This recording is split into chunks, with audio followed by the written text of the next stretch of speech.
Hello, Emilio. Good afternoon. Hello, Kiko. Hey, good afternoon. Hey, it's already hot here, typical of the time of year we're in the Northern Hemisphere. I imagine that in the Southern Hemisphere it was the opposite. Yes, we are already experiencing the heat typical of summer.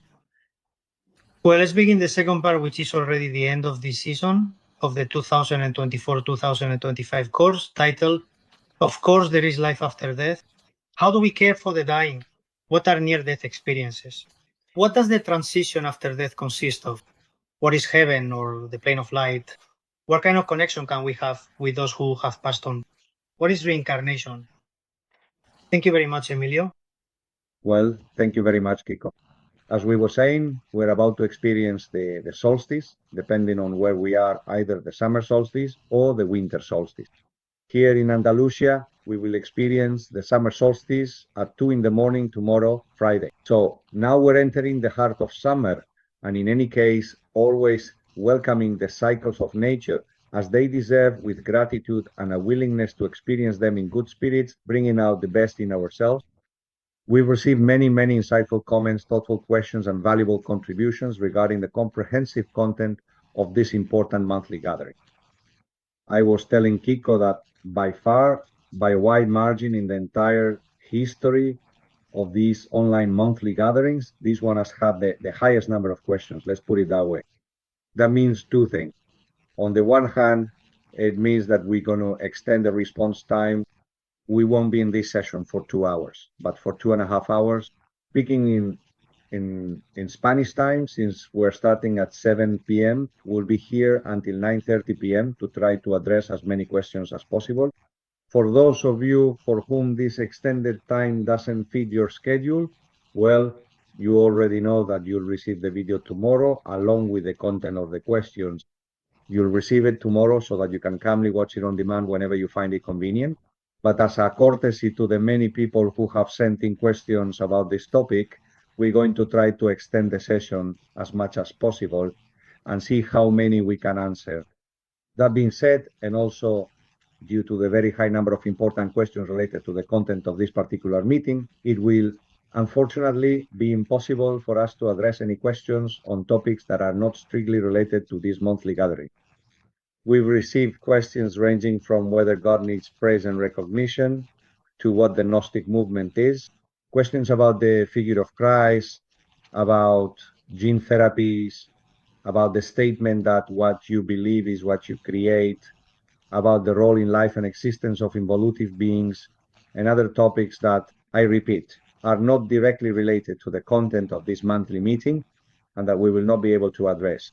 If there weren't so many questions, maybe we could address them, but with all the questions related to the content of the meeting that we have, it will be impossible for us to pay attention to these questions.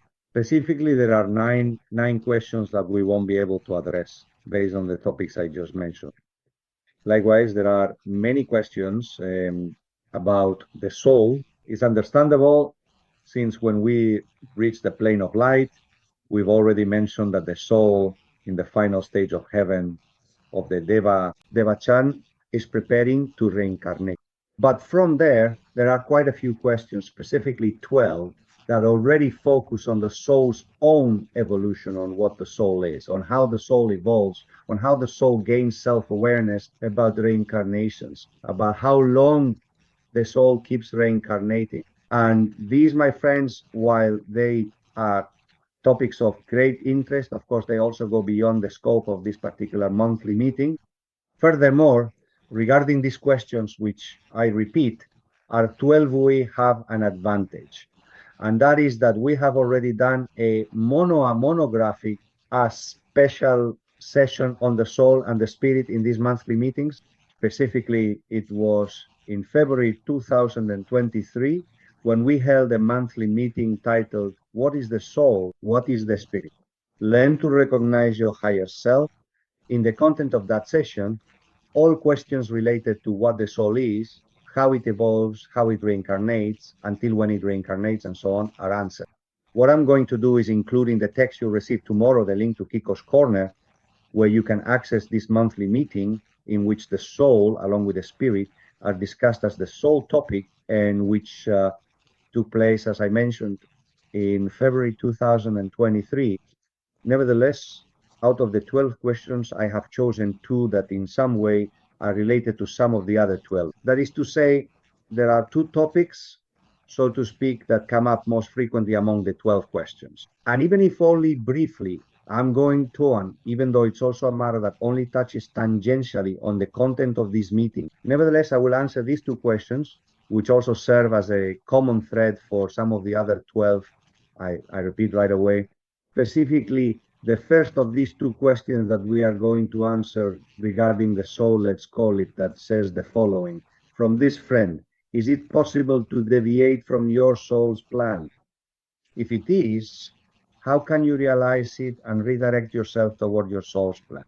All right. We have shared that the soul in that final phase of the devashan prepares to reincarnate. And certainly the soul incarnates with a purpose, with a life purpose, which is what in the Eastern tradition is called Dharma. Dharma with a ad as in dog or ad as in dog. Dharma as a life purpose. More than a plan, we could say it is a purpose, like a vocation, like a direction that, due to the characteristics of the soul, its level of oil already attained in previous incarnations, the karma that accompanies it, and so on. Each soul designs its own dharma when it comes time to reincarnate on this plane. These transient souls, as we recalled from Plato's text, these transient souls that are going to reincarnate do so with a life purpose. They do so with a dharma. Is it possible for us to stray from this plan? Is it possible for us to deviate from this soul purpose once we are here? Without a doubt, of course, yes. Not only is it possible, but it actually happens quite often. The soul projects itself onto this plane. It has a dharma, it has a purpose. But once we are here incarnated, well, the configuration, the characteristics of this plane, the circumstances of life, the very unfolding of experiences can cause the soul during life or during a part of our life to be only partially aligned with what is that soul's plan, to be only partially aligned with his life purpose, to be only partially aligned with his dharma. This happens and it is not something uncommon. From there comes the second question. So how can we become aware of this and redirect ourselves toward that dharma, to align ourselves with that dharma? All right. We could say that when the soul, which, let us not forget, has the spirit at its center, as St. John of the Cross said, and therefore contains the divine essence, the presence of that which has no origin among all that is originated, that spirit, that Atma, is at its center when our spiritual soul dimension, the driver, using the car and driver analogy that we so often repeat in these monthly meetings, when the driver, when the spiritual soul dimension detects that we are living our life in a different way, separated, that is moving away from our dharma, the first thing the soul does is speak in whispers. Metaphorically speaking, it speaks in whispers. So what does it mean to speak in whispers? It means that the soul sends out messages through our own life experiences so that we realize we are becoming disharmonious, that we are moving out of alignment with our dharma, with our life purpose. This can happen through our emotional world or our mental world. That is to say, in our mental world or in our emotional world, it shows up as a certain restlessness, as a certain feeling of not being fulfilled, of something missing, a certain sense of emptiness. It could even be a lack of vital energy, but it's still something, so to speak, gentle. It's an underlying feeling that appears in our lives, which is telling us that we are not living in coherence, in fullness with what that Dharma is. And that, I insist, we can mainly perceive through sensations in our emotional and mental world, also in our vital and energetic world, or through circumstances that arise in life, also gentle, which in some way are meant to redirect our life. Those things that we are starting to do and that are not aligned with our dharma simply don't move forward. They get bogged down. There are difficulties, and in this way, the driver is somehow trying to redirect the car toward the dharma or life purpose. But if we ignore those whispers, which is also very common, if we don't pay attention to that whisper of the soul, we could say that the soul, especially if it has a certain level of oil, a certain level of self-awareness, the soul becomes more demanding and no longer just sends whispers, but what we could call, metaphorically speaking, shouts. The soul shouts, and the soul shouts because the whispers haven't worked. And with those shouts, it tries to see if we can realign ourselves with our Dharma or our life purpose. Examples of those shouts can be very adverse experiences in our daily reality, ones that break, so to speak, our attachments and desires when it comes to our way of living.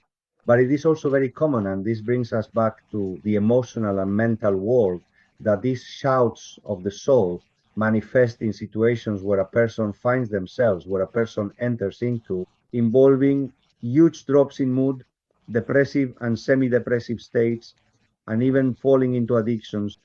Those drops in mood, those depressive or semi-depressive states, or those falls into what are external dependencies, all of that is due to something very simple. The soul is crying out. We are sensing that our life is not the one we are meant to live. There is an inner emptiness because we have become misaligned with our Dharma, and the soul is crying out, and that cry deepens, amplifies that feeling of emptiness. And it is precisely that feeling of emptiness that leads us to enter those semi-depressive states, those states of low mood, or even addictions. Notice that many people who are feeling down in depressive states say they don't want to keep living, that they don't want to continue living the life they're currently living. And what they're really saying is not that life itself, they're not saying they're going to give up on it, right? If you reflect on it, what the person is actually saying is that they don't want to keep living the way they're living. It's not that they're rejecting life itself, right? They're rejecting the life as they're currently living it because they're living in a way that's out of alignment with their life purpose. And when a person who is feeling that emotional slump, that depressive or semi-depressive state, realizes this, that the underlying reason is that inner emptiness they feel, and that the only way to fill that emptiness is not through treatments or medication, but by realigning their life, by living differently, by adopting a new way of life that gradually brings them that sense of fulfillment, that enthusiasm, that vital energy they've been missing. And the same thing happens with addictions. Many people fall into adding to addictions, to alcohol, to sex, to gambling, and so on, because they are looking for a substitute since they feel empty inside because they have become misaligned from their life purpose, from their Dharma. And they try to fill that emptiness with a substitute, which is what they become addicted to, whether it's drugs and so on and so forth. And it is so important to realize that in order to overcome these addictions, what we are really facing is nothing other than the soul crying out. And from there, instead of seeking subterfuge or substitutes to cover up our inner emptiness, what we need to do is to relieve, avoid, and escape that inner emptiness by making changes in our lives, truly living in harmony with who we are, trying to perceive what really brings us fulfillment, what brings us enthusiasm, no matter what people say, no matter what belief systems say, no matter what others say. We should try to redefine our lives in coherence with what we feel, with our gifts and talents, with our inner sensations, and so on. So I believe that with this, the question regarding the soul is adequately answered, and it also touches on other questions that have been raised. And there is another friend who raises another question regarding the soul, this time from the perspective of its evolution through reincarnations and its own development, so to speak. They say, we are explicitly told the following.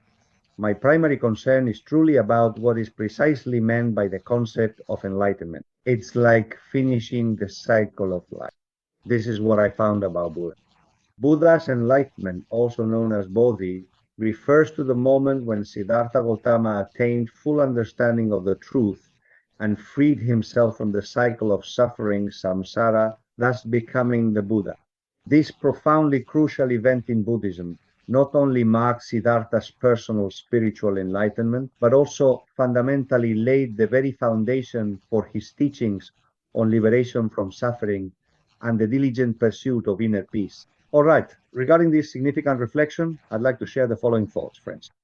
We have emphasized in these monthly gatherings on various occasions that our soul which incarnates and evolves through different lifetimes, mind yours in general, all the differentiated souls that have been incarnating in the human race have been given wisdom, have been given teaching. There have been great souls, such as the one that incarnated as Siddhartha Gautama. There have been great souls who incarnate and carry out a work of guidance, wisdom, and teaching. And this significant work of spiritual guidance carried out by these various different souls is certainly not accidental. It does not happen by mere chance. Rather, it is an integral part of a profound dynamic of wisdom, a dynamic of insightful teaching, and a dynamic of true mastery. What I mean by this is that when we look at all the great contributions that have been made, for example, in the centuries before Jesus Christ, the teachings of Buddha Gautama, approximately 550 or 600 years before Christ, but also of other figures such as Lao Tzu, or all those who promoted the traditions, for example, of Hinduism, or all the teachings found in the science of yoga or in the Chinese school of the 100 Flowers. Also, moving closer to the European side, everything related to the teachings of Zoroaster in ancient Persia, of course, the wisdom and teachings of the great Greek philosophers Pythagoras, Parmenides, Plato, and also everything related to the mystery schools, both in Greece and in Egypt. We can say that in the centuries before Jesus of Nazareth, there were teachings that great souls imparted, and they did not do so by chance, but rather as part of a plan of teaching. These souls are connected by a common thread, and they teach us as if revealing chapters of great wisdom. This is what I have referred to in the monthly meetings as the cosmic plan. And all the wisdom, the teachings, and the way of life of that cosmic plan reach their culmination. They converge and culminate in the Christic event, the Word itself incarnating in a human being, and from there in Mother Earth. And how that Word incarnated in Jesus of Nazareth, who then is transformed into Christ Jesus, offers teachings that do not deny the previous ones, but on the contrary, complement and fulfill them. This is what we can call the plan of salvation. And the plan of salvation taught by Christ Jesus complements and fulfills the cosmic plan that all these great souls, previously incarnated and to whom I have referred, have been shaping and forging. Therefore, when we approach the teachings of any of these masters, such as Buddha or another of the examples I have mentioned, it would be wise to view them with perspective and not to focus solely on the tree of these masters or mistresses' contributions, but to see it in context, because these are great souls who have acted in their incarnations in a coordinated manner. I repeat, it has not been by chance. These great souls incarnate and contribute what they do with the Dharma, with a life purpose, tying in with what we previously discussed, which has to do with providing humanity in its evolutionary process with that wisdom, those teachings, and that way of life, those examples of how to live. Having said this, when we talk about enlightenment, when we talk about the end of the chain of reincarnations, when we talk about liberation from the cycle of suffering, we must not look at it solely through the teachings of Gautama Buddha, important as they may be, but rather by considering the entirety of the teachings that have been given to us through both the cosmic plan and the plan of salvation. And when we consider the entirety of the teachings, what do we find, friends? That indeed every incarnated soul, and therefore every person, has a responsibility to themselves in their own evolutionary process. Of course, that's true. This is what Christ Jesus called the necessity, the call to be born again, to realize what we truly are, and to live in coherence with that which we are. And this process of elevating self-awareness, of expanding consciousness and spiritual evolution is the responsibility of each soul. It is like adding oil to the lamp that metaphorically Christ Jesus in chapter 25 of the Gospel of Matthew uses as a synonym for the soul, metaphorically the soul. We have to add oil to the soul. It is like an oil lamp. And for it to stay lit and burn ever brighter, we have to keep adding oil. And that is each person's responsibility. And this is fundamental. This was also very present in the cosmic plan. I would say that the cosmic plan is precisely where this is most emphasized. And it has to do with the idea of enlightenment. Enlightenment would be add oil to the lamp of your soul, add oil to the lamp of your soul, so that it burns ever brighter, until we could say that filling of the lamp occurs, which is what we could metaphorically call enlightenment. This is clearly present in the plan of salvation that Christ teaches us.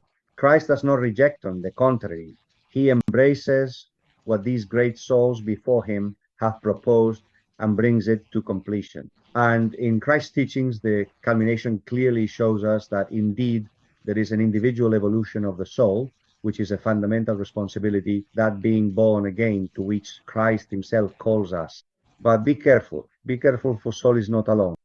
The soul, which is incarnated in every human being, in addition to its own evolutionary path, is also part of humanity itself, of human consciousness and of the human evolutionary process. So it's not that the soul has only an individualized path. It does from the perspective of its own evolution, but at the same time, it is part of a broader context, which is the evolution of humanity. And the evolution of humanity, as Christ Jesus teaches us so well, is foretold to reach a moment when this human cycle will come to an end, and thus we have also shared in many monthly gatherings, a new human cycle will begin, a new humanity on a restored earth. And the souls who have made the most progress here are playing a very important role in helping the others, so that as many incarnated souls as possible can take part in that human cycle. This means that when a soul becomes enlightened, when a soul fills its lamp with oil, it does not leave. No, it doesn't stop having, let's put it this way, a role in this humanity in the context of incarnated souls. Rather, it has a responsibility from love, from compassion toward the rest of the soul. Christ Jesus teaches this wonderfully, showing us that the evolution of souls does not end with one's own soul, but also involves the participation of each soul. And especially when it reaches higher evolutionary levels in terms of love, support, compassion, and the contribution it can make to others who are also on the path. This is key in the teachings of Christ. It is the collective dimension of being born again. Being born again has an individual dimension, as we have often discussed, but it also has a collective dimension. And from there, friends, realize that what Christ does in this sense is to emphasize, to give value, to underline, and to especially highlight something that was already part of the cosmic plan, which was also present in the teachings of Buddha. But in those teachings of Buddha, the focus at that time was mainly on highlighting the need for each soul to evolve individually, because that was what corresponded to the spiritual teachings of that era, and the role of your evolution within the collective context was not emphasized as much. What Christ does is to emphasize and highlight this collective aspect greatly. But in those teachings of Buddha and in the cosmic plan, this was already present. And the best example of this is the figure known in the Buddhist tradition as the Bodhisattva. What is a Bodhisattva? It is a soul that has reached its fullness, a soul that has filled its lamp with oil. And in the Buddhist tradition and in the Eastern spiritual tradition, we are told about bodhisattvas, we are told about mahatmas, about great souls, and we are told that these great souls, not out of necessity, because they have already filled their lamp, the lamp is fully lit, not out of evolutionary necessity for the soul itself, but out of love for life and for all beings, not just humans, but all sentient beings. They continue to incarnate. Of course, they continue to incarnate, to participate, to contribute to the collective journey. This is what the Bodhisattva does. The Bodhisattva vow is a clear manifestation of this will, of this commitment, that even after having reached a very high stage in the evolutionary process, the soul commits to continue incarnating as long as there is suffering, as the Bodhisattva vow says, of any sentient being in any of the worlds.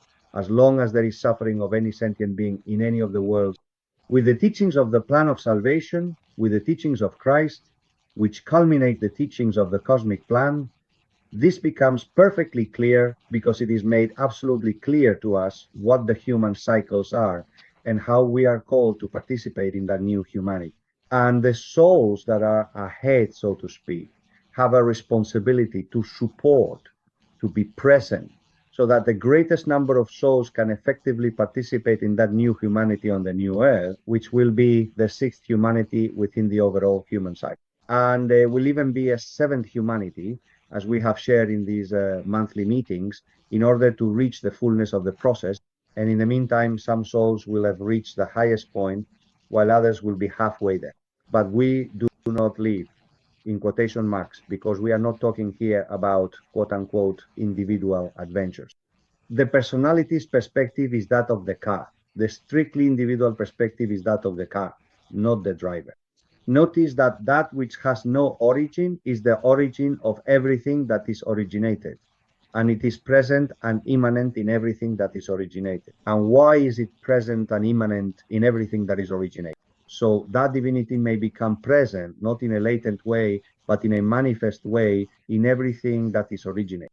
It wouldn't make sense for the spirit, which uses the soul as an instrument to incarnate, for the spirit to have as its goal to disappear, to return, in quotes, to that which has no origin. Let's see.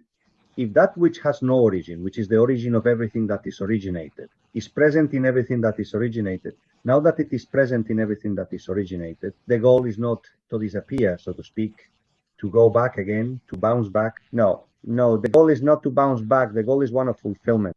We are called to make the spirit that is at the center of our soul become real, as was very well taught, for example, in the schooling, the mystical tradition by St. John of the Cross. The transformation into God, bringing heaven to earth, is not about advancing in soulfulness, in self-awareness spiritually, in order to disappear, to dissolve ourselves into emptiness. Just as there are people who mistakenly interpret Buddhist teachings, and when you look deeper into it, this is not part of the true teachings of the cosmic plan. These have been manipulations, distortions, confusions that came later. The divinity present within the being, the goal is for that divinity to become present, to become real. And that is what we are called to do, to bring heaven to earth. And we are told that in the seventh humanity, we will reach that point. We will reach the point where our divine being, our divine essence, using the soul as an instrument of incarnation, will become a reality. It will manifest heaven on earth, as St. John of the Cross already tells us when he refers to the life that Christ led and says, he passed through these groves in haste, and merely by his presence, as he looked upon them, he left them clothed in beauty. That is what we are called to do. We are not called to elevate our soul's evolution and then leave, right? We are called to take part in a process that, while individual, is also collective, and to make the presence of the divine a reality in practical life, on this plane and in the evolutionary development of this humanity and of our precious Mother Earth. With these reflections, which I would need to expand on much more in order to delve deeper, but in any case, I insist that in that monthly gathering we held in February 2023, you will find many key insights on this topic. I believe that with this question has been adequately answered, and I will stop here regarding the questions, the dozen or so questions related to the soul. And so now, friends, let's move on to questions that, strictly speaking, are directly related to the content of this monthly gathering.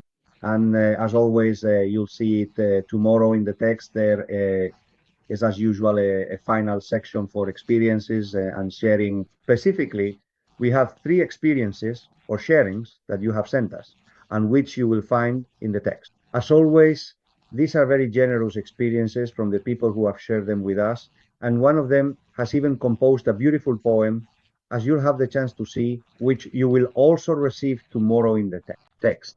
And with that said, let's move on to a series of questions about near-death experiences. Specifically, there are 13 questions related to near-death experiences. Out of those 13 questions, I have selected several of them. A friend of ours says, in a very small percentage.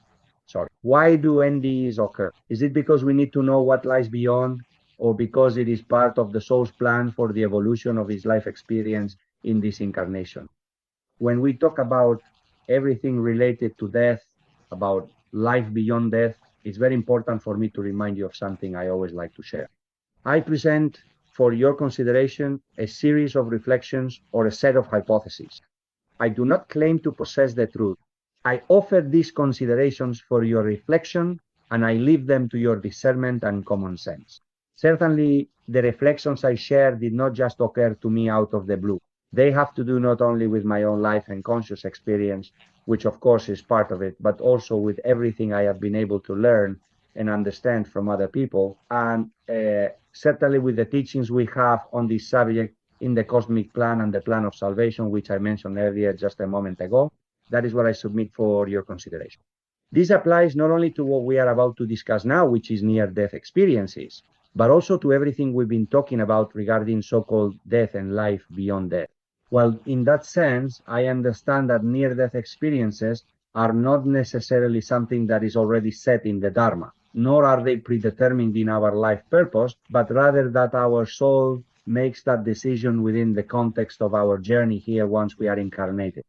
Let me explain this better by using my own case as a modest example. I had a near-death experience when I was 52 years old. I don't believe that when my soul incarnated in 1958, it already had within its dharma or life purpose the experience of a near-death experience somehow predetermined to happen after 5 decades of being incarnated. I don't think so. I believe it was more of a soul level decision made at a specific moment by, let's say, the driver in order to somehow redefine, enhance, straighten, or give more meaning to the path being followed. So I think it's a decision of the soul that is made here once incarnated as a result of the unfolding of our incarnation process. And of course, it's connected to our life purpose. Also notice that in my case, for example, there are many channels, many people who say that I changed my life after the near-death experience, and that's not true. The changes in my life actually happened before.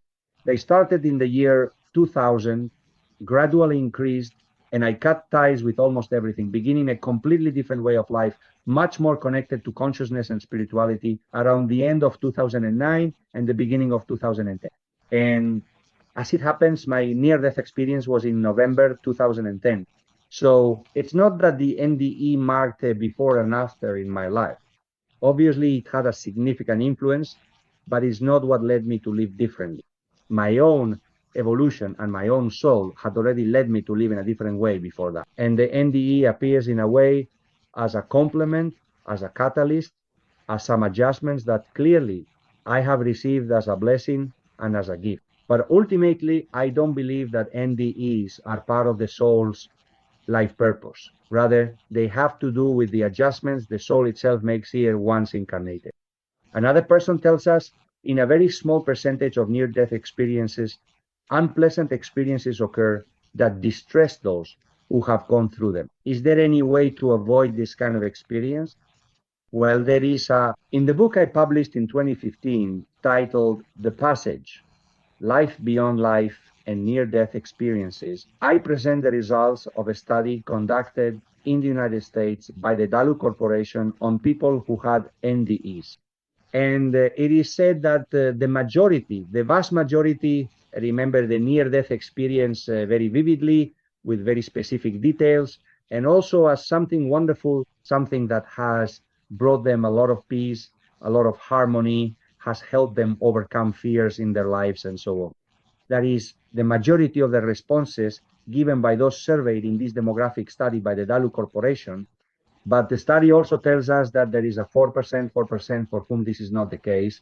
Instead, what they experienced during the NDE is remembered as something very harsh, something that caused them a lot of pain and that they do not want to go through again. In fact, instead of losing their fear of death completely or partially, which is what usually happens to people who have had an NDE, that the fear of death is totally or partially lost for this 4%, their fear of death actually increases. Why? Why is this the case? Is there any way to avoid it? Well, it's impossible to avoid because the reason for this is that those people we've shared in the presentation of this monthly meeting that not everyone experiences the transition in the same way. It depends on how you've lived. Because if you reach the transition with a very burdened emotional and mental world, because you've led an egotistical, materialistic, self-centered life, then the transition is not smooth. The transition becomes long. It can become very long because all those dense emotional and mental attachments have to dissolve in the context of the transition. Well, this 4% is related to that. Not everyone who has an NDE is someone who leads a more or less evolutionary, conscious, or spiritual way of life. There are also people who have NDEs who, as I said, lead an egoic, egocentric, materialistic way of life. And it is these people, these are the ones for whom the NDE, well, they perceive the transition as something very harsh, as something in quotes, unpleasant, because they experience a lot of density. Because it is the density, not something that anyone has put on them, but something they themselves have created throughout their life. This is the reason for these kinds of harsh NDE experiences, and this cannot be avoided. The only way to avoid it is through a way of life, here and now, that does not fall into selfishness, egocentrism, or materialism, so that we do not have those emotional and mental densities clinging to us when we pass away. Why is it that in NDEs people access the plane of light directly, but this doesn't happen during the phases of transition in a definitive death? No, I think I would invite this person to review the presentation we did a couple of weeks ago, because no, in an NDE, you do not access the plane of light directly, quite the opposite.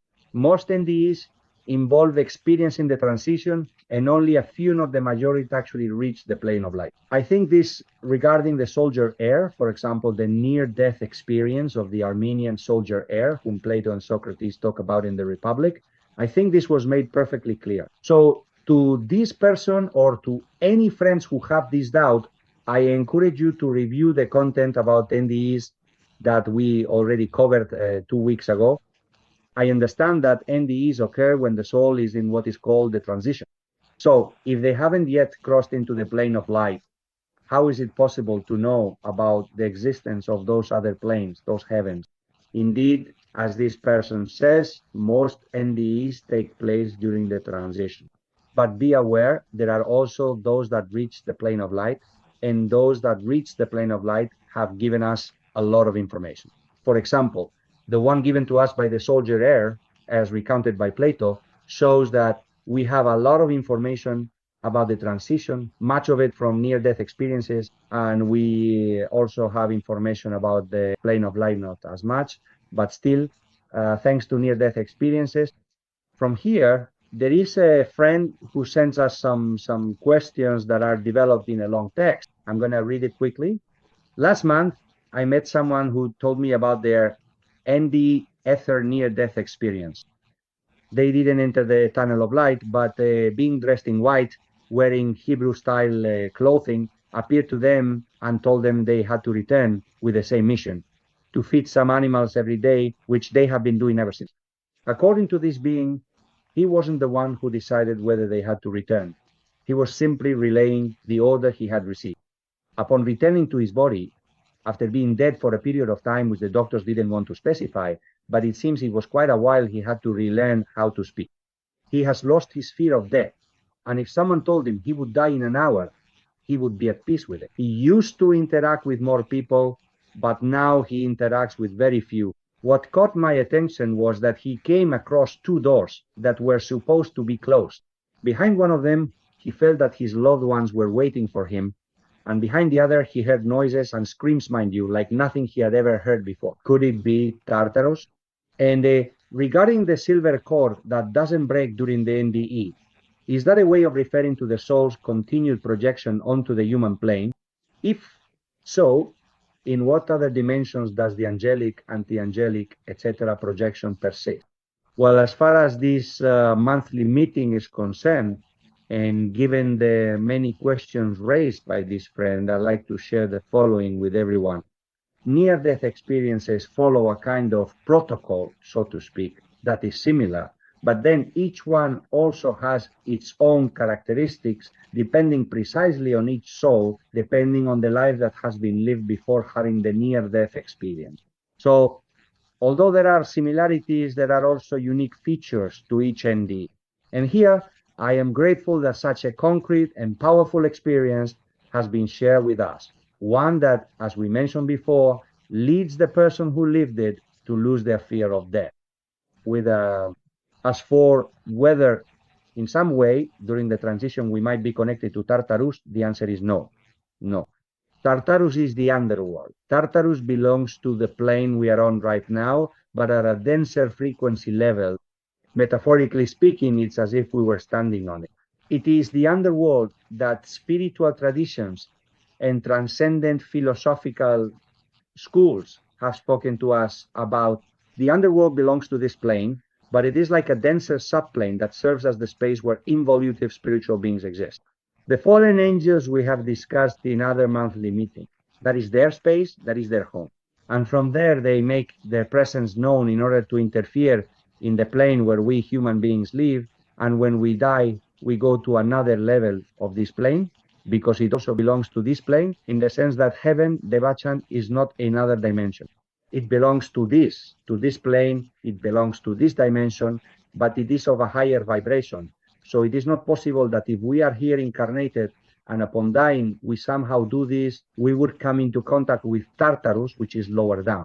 On the contrary, we are moving away from Tartarus, so I think we should rule out that what that person somehow intuits might be there is Tartarus. And regarding the silver cord, indeed, that is what it has been called esoterically. It appears in the book of Ecclesiastes, one of the earliest books of the Bible. That is the name given to the connection between our vital body, our etheric body, which provides life to the physical body. And that transmission of life, well, those who have the gift and talent to see it perceive it as a silvery force that reaches our physical body from our etheric body. That is why it has been given the metaphorical name of the silver cord. And in near-death experiences, the silver cord does not break. The vital signs of the physical body may collapse, they may disappear, but the silver cord does not break. If the silver cord breaks, then there is no longer any possibility of an NDE. There is no longer any possibility of return when the soul decides to cut the silver cord, because it is the soul with the spirit at its center that cuts the silver cord. The connection between the energetic body and the physical body, when the silver cord, as Ecclesiastes puts it so well, when the silver cord is cut, death is irreversible. In NDEs, the silver cord does not break. Even if the physical vital signs disappear, the silver cord remains active. And finally, regarding the last question we're going to answer, which has to do with near-death experiences, this friend asks, this valuable information you share about life after death, did you receive it during your NDE? As long as it's not too personal, could you share with us what you experienced during your NDE? Well, part of what I share, I certainly experienced firsthand during the near-death experience.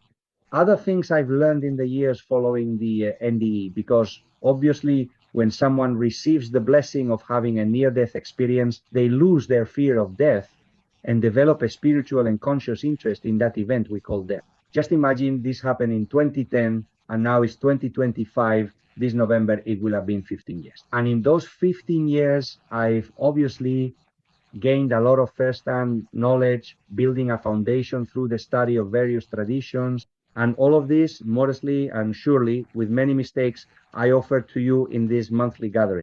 And as for whether I can share the experiences from my NDE, since it's a long topic and it's written down, I have it documented both in the book I mentioned earlier about the transition near-death experiences and life beyond life, as well as in the more recent one about what comes after that.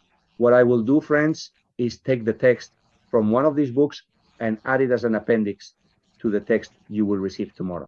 That way, I won't take up time from answering your questions by telling my NDE story. Since I have it written down, it will be included as an appendix, I repeat, to the text you'll receive tomorrow. With that said, let's now move on to a series of questions. There are specifically 9 questions related to suicide. A friend asks us, or perhaps a female friend, can you talk to us about the thorny issue of suicide? Another person asks, when an incarnated being decides to end their life suicide, what happens to their soul? The how and when of reincarnation is never a matter of chance. It is always a decision made by the soul. In the case of death by suicide, I understand that it is also like this. If it is not, it is because of this exception, given that this type of death has such high mortality rates worldwide. I am not referring to a conscious suicide, but rather to the common kind that happens to people who are suffering greatly due to internal or external circumstances. Another friend asks us what happens in the case of suicide when it is the car and not the driver that decides of its own free will to end its life. What happens to all the love packs that will not be able to be fulfilled? All right. Using these important questions as a foundational starting point, and I want to emphasize once again that there are indeed 9 in total. Specifically regarding suicide, I want to share the following considered reflections with you, which, as I previously mentioned, I respectfully submit for your careful consideration. When the death of a loved one occurs, someone close, for example, a son or daughter, perhaps the one with the strongest bond, a partner, the person who remains here suffers great pain, great suffering. The more this is the case, the less perception they have that death does not exist. Because if we have the perception that death does not exist, that pain, that suffering is less, because we know that we no longer have our loved one in their physical presence, but that our loved one is still alive. As we said a couple of weeks ago, they are in the next room. And that obviously means that the desperate pain that is felt when there is no spiritual and transcendent view of life, that pain when there is such a spiritual and transcendent view is not experienced. But we could say that for those who remain here, the passing of a loved one brings about mourning, it brings about grief, which is accompanied by greater or lesser pain, greater or lesser suffering, a mourning. In the case of suicide, that pain is intensified because guilt is added to the grief. Guilt, how did I not know? How did I not know? Did I not do something to prevent it? And a sense of guilt is added because we take on part or all of the blame for that suicide that has taken place. And finally, there are some dogmatic religions that tell us that the soul of the person who died by suicide will have a very difficult passage, that it will get stuck in the transition, experiencing a very slow transition, which, as we discussed in the previous session, is called hell in the Western world and Avicii in the Eastern world, a state of very dense, very slow transition in its unfolding. That hell, that Avicii, is what some dogmatic religions say awaits the soul of the person who died by suicide. So to the pain of grief is added the pain of guilt, and on top of that, the pain of believing that the departed soul faces a very hard and painful transition. So it's a kind of, if you'll allow me the expression, Molotov cocktail. If grief already brings pain and suffering, the feeling of guilt and the news about what the transition will be like make that pain and suffering multiply. All right. The reality, my friends, is that first of all, guilt must be completely and absolutely set aside. What happens inside each person, the subtle walls that occur in the soul realm and in the mental realm, the stirrings and movements that take place in the emotional world there, not perceptible. It is very difficult, if not impossible, to have eyes that can scan what is happening inside another person. And it could be your son or daughter whom you are with or seeing all the time, but those inner worlds and what's more. The person who ends up committing suicide usually keeps all of this very, very deep inside, ruminating on it internally with few external signs. This is something that has been thoroughly studied in the fields of psychology and psychiatry, as well as spirituality. You have to let go of guilt. No, there is no guilt. Don't let your mind play tricks on you because your mind is deceiving you. Let go of that guilt because no, you are not responsible. Those inner walls belong to each person and cannot be seen from the outside. Free yourself. Free yourself from that guilt. And regarding what awaits the soul of someone who commits suicide, I say this very clearly, just off the cuff. The act of suicide, in quotation marks, is not an indicator of anything. We don't know if a person will have one kind of transition or another because they died by suicide in a traffic accident, from a heart attack, or through a slow process like cancer. We don't know because that depends on other things. It has to do with the soul. It has to do with inner experiences, in this case, spiritual ones. And you can't say that if someone dies by suicide, a certain thing awaits them, because that's absurd. That's an absurd presumption, especially when we know that most suicides are related to short circuits of consciousness, as if it happens. But when it occurs as a break in consciousness, a short circuit of consciousness due to certain circumstances that have been experienced, which cause that short circuit. For example, there are mental illnesses that cause that short circuit, mental disorders that influence a tendency towards suicide. And in that case, there is no soul-level responsibility. Suicide in this case is the consequence of an illness, of the short circuit caused, in this case, by a mental illness. Likewise, we know that people with various mental illnesses are given medical treatments, medications, drugs. In the medication leaflet, it tells us that it increases the tendency towards suicide.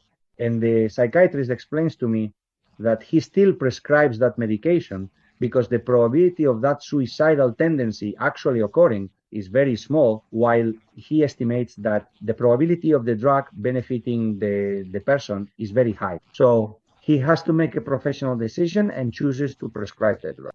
But be careful. That drug has, as a side effect, an increased tendency towards suicide. And there are people in whom this does occur. And in those cases, what happens is a short circuit, and there is no sole responsibility either.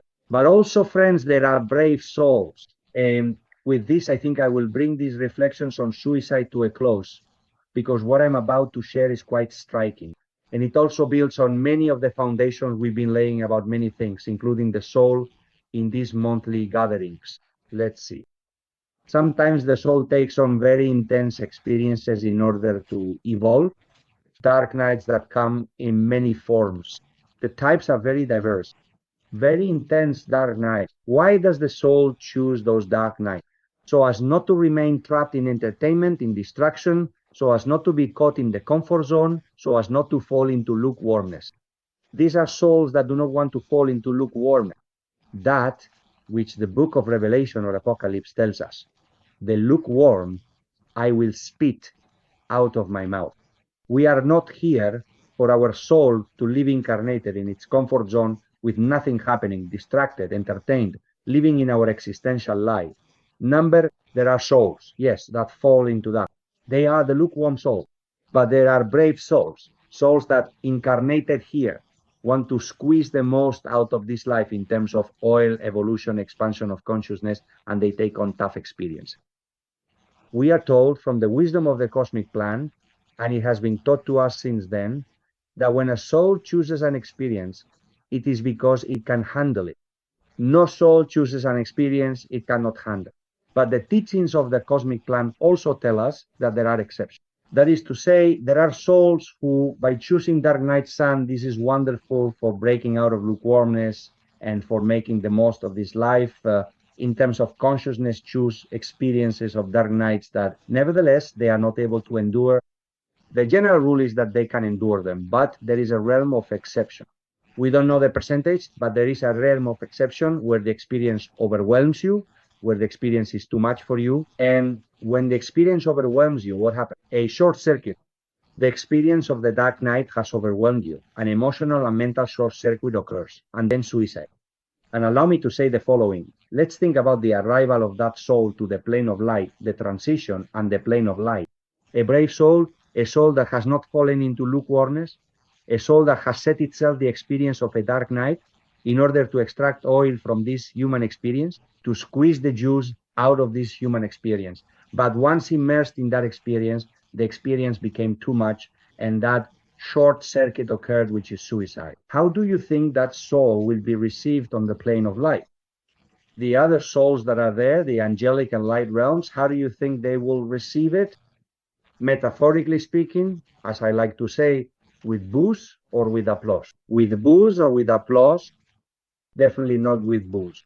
Booze are for the lukewarm ones, those who will arrive there as if they had never been here, having wasted their time without wanting to live experiences of a certain intensity, of a certain substance, because they are cowards, because they are lukewarm. To those brave souls who have dared, daring to go through dark nights in order to evolve in consciousness, and when the experience overwhelms you, I assure you that on the plane of light, you are received with applause, with applause. These reflections, my friends, I believe, can help us to view suicide in a different way, in a more conscious way, and of course, one that is also filled with love and compassion. And with that said, let's continue now with a series of questions. There are 8 questions related to Alzheimer's, senile dementia, and similar conditions before death. Specifically, there are 7 questions that you have sent us, which focus on this topic. And from these questions, I am going to read half of them. I am going to read four that I believe are indicative when it comes to submitting a series of reflections for your consideration. There is a person who tells us, I am going through an emotionally difficult time, despite maintaining a conscious lifestyle and understanding that every being has a purpose.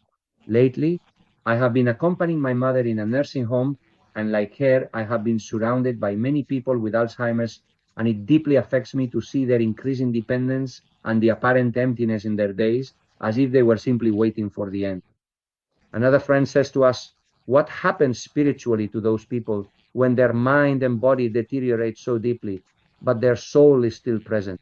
Is it possible that as they lose their memories and abilities, they are somehow already beginning their transition, gradually letting go of their identity and earthly existence? What meaning or purpose could this final stage, which is often so long and sometimes painful, have?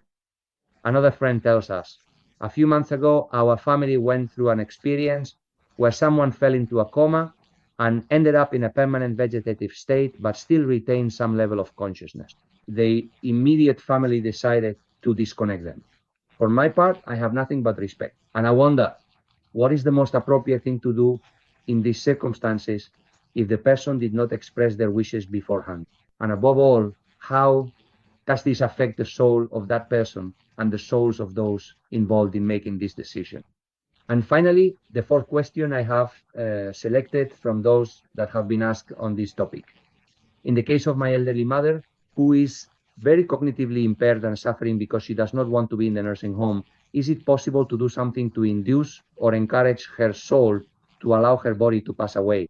As you can see, these are not only important and intense questions, but also as real as life itself, because the pre-transition is already part of all these experiences related to death and life beyond death. That is precisely why in the outline we followed in the presentation, we try to clearly differentiate, though with a common thread, pre-transition, transition, and post-transition.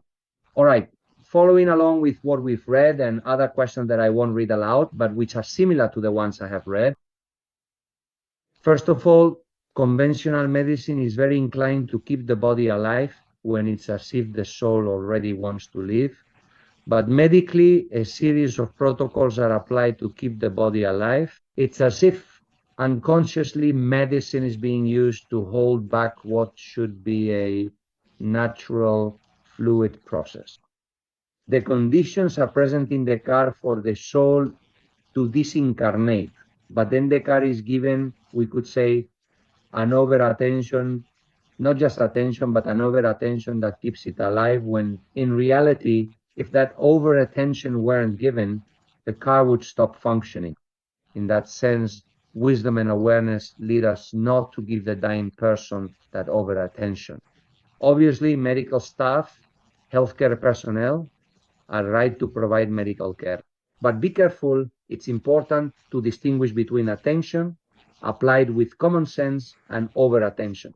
And sometimes it is the family members who insist that healthcare staff provide that over attention, even going so far as to make demands of the medical staff for not having done enough. Let's see. With awareness and common sense, we need to recognize when our loved one is passing away. And from that point on, what we must not do, I insist, we're not talking about care, but about over attention and overreaction toward the dying person, holding them back. This is a serious mistake. And therefore, when, for example, the body itself enters an irreversible coma and so on, what makes no sense is to keep it going as if keeping it like a zombie through artificial means.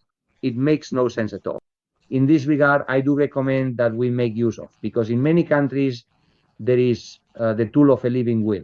So that if we find ourselves in such a situation, no one goes overboard with us, that we are not overtreated, that we receive the appropriate medical care, but without going to extremes and without excesses.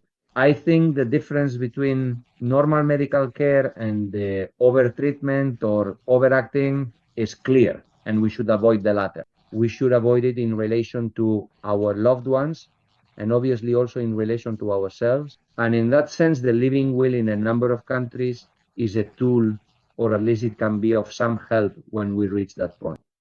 Along with this, I'd also like to share the following, friends. We mentioned it earlier in relation to suicide. Now, the current context is indeed very different, but the fundamental backdrop remains essentially the same. What truly goes on deep inside a person, both emotionally and mentally, and even more profoundly, from a spiritual or soul perspective, is often truly unfathomable and incredibly complex. We don't have scanners in our eyes to make a person transparent to us and be able to perceive what's happening inside, not just emotionally and mentally, but above all, and especially from the soul's perspective. And what the true masters have taught us is that everything has a profound meaning. Everything has a reason and a purpose. And regarding that person who has Alzheimer's, who has senile dementia, if there is no overacting, if they are being given normal care, if there is no excessive attention, no overacting, in the sense we just discussed. If that overacting is not happening, it means that the time to pass away has not yet come. And what kind of benefit the soul is getting from that experience is very difficult to know. I would say it's practically impossible, but what we do know is that if the person hasn't passed away, it's because the soul still has something to gain from being there. There is still a reason and a purpose that keeps the soul, keeps the driver in the car. If physical death does not occur, if the driver does not leave the car, it is because even though it may seem strange to us as observers watching what is happening, there are still experiences being lived there that are beneficial for the soul and consciousness.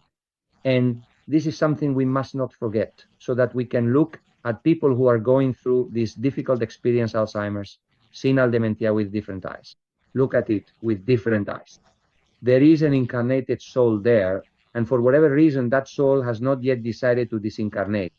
And if it has not decided to disincarnate, it means it is still getting something out of the experience. That something might be preparing itself, because not all of us have lived the same life. And it could be that there are souls who need a sort of standby period in a situation like Alzheimer's or senile dementia as a way to better prepare themselves for the transition. But the very experiences that can occur while having Alzheimer's or senile dementia are very profound experiences that can provide the soul with a great deal of help and support in its growth of consciousness. Keep in mind, for example, that Alzheimer's is a life experience that is very much rooted in the present moment. We could say, recalling the power of the here and now, that people with Alzheimer's live very much in the here and now. The past doesn't exist, or if it does, it comes in brief flashes, but they are in the present moment, and once that moment passes, they no longer remember the previous present moment. They are very much centered in the present moment. It's possible that this is serving the soul in some way, allowing it to extract a certain essence that we as observers are not able to perceive. And also keep one thing in mind, in many of these situations, the one who suffers is not so much the person with Alzheimer's or senile dementia, but rather the family members, those of us around them, who are the ones who suffer the most. It's true that the process of deterioration leading up to advanced Alzheimer's or senile dementia can be tough. It's a dark night of the soul. But once you're in that state, in that situation, you no longer have consciousness, so to speak. You're no longer aware. You're no longer experiencing it as a dark night. It's those of us nearby, the family members, the friends who are the ones truly experiencing that suffering and pain. But the person who is already in that state of Alzheimer's does not. They experienced it during the deterioration, but once they are fully settled into that state, they no longer do. Therefore, friends, no matter how much we open our eyes, it will be difficult for us to perceive what is happening on a soul level in people who are in that state. Because moreover, there is no single protocol. Surely, even among those people, there are differences, which are likely related to preparing for the transition, making the most of what remains in this life through experiences such as those of awareness, like living in the present moment, perhaps living by breaking ties with what were once strong family bonds, blood ties that have been powerful throughout one's life, and that in the state of Alzheimer's or senile dementia disappear because the person no longer experiences them. It is as if they never existed. Ultimately, friends, everything has its deeper meaning. And I am convinced that these experiences, which I am by no means saying are pleasant, and I know firsthand that they are tough and difficult experiences, should be lived differently. We should experience them through the eyes of consciousness, through the eyes of the soul, with much love, and with the conviction that everything has a reason and a purpose, that everything has a profound meaning, and that even in that state, which may seem to us as if nothing is happening and nothing more can be done, surely the soul is still drawing something from this kind of experience. And now, at this point, we could say that we have covered the main thematic blocks raised in your questions, and now we are going to take all the remaining questions in the order in which they arrive. We have to keep in mind that we have ended up with a total of 28 pages, mind you, of questions. I smile with gratitude because I am truly grateful for so much participation and for so many reflections and so many questions. I truly appreciate it, without a doubt, from the bottom of my heart. What I'm going to do is take the list that Kiko gave me in the exact order the questions arrived, and I'll start answering them as far as we can get, with the exception of what we mentioned at the beginning of the session. The session won't be 2 hours, but rather 2.5 hours. So in Spanish time, we'll go until 9:30 p.m. Since it's going to be 8:20 p.m. Spanish time, that means we have an hour and 10 minutes ahead of us to answer as many questions as possible, as many as we can get to. And to the friends whose questions we don't get to, I sincerely apologize, truly, from the bottom of my heart. But obviously, we can only do as much as we can. We're going to try, without sacrificing rigor or the fundamentals, to answer these questions as quickly as possible so we can get to as many of them as we can. What are the signs that indicate death is near? In my particular case, 2 or 3 months before the NDE, what I started having were premonitory dreams where I saw myself dying. That is, in my specific case, they were like premonitory dreams. Along with premonitory dreams, there can also be sensations not in the world of dreams, but sensations that come in sudden bursts. In your everyday life, without really knowing why, at a certain moment, a thought comes to you. A sensation that has to do not just with death in general, but with your own death in particular. I would say those are the two main types. I'm sure there are more, but these are the two main types. The premonitory appearance in dreams and sensations that, even when you're in situations where there's no reason to have those kinds of feelings, come to you like a sudden burst. You get that sensation, you get that fragrance, you get that thought where the idea of death appears, and death as it relates to you. We're already being given those signs that death may be near. And when we talk about near, we don't have a set protocol for that either. In my case, look, I experienced it starting in August, between August and September, and my NDE happened in November. That is to say, there were months in between. Sometimes it's months, sometimes it's weeks, sometimes it's days. I would be interested to hear your opinion regarding organ transplants, mainly of the heart, liver, and kidneys, in relation to the donor. What is their situation, and what underlying impact is there regarding the energetic and emotional field at the moment of extraction? On the other hand, does the extracted organ, its energetic field, in any way interact with the energetic field of the organ recipient? Well, this is also a very powerful and interesting topic, like all the ones you bring up.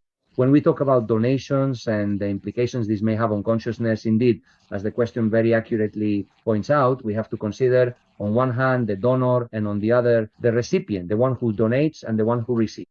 Regarding the donor, the donor has physically died. Certainly, they have begun the transition. They are disincarnate, and the physical body has died. Keep in mind that the physical body immediately begins to decompose. Immediately, this natural decomposition process can be significantly accelerated if the physical body is cremated. From that point, whether it is before the cremation procedure or the burial process, one or several vital organs are carefully removed from the physical body to be utilized for the purpose of transplant donation.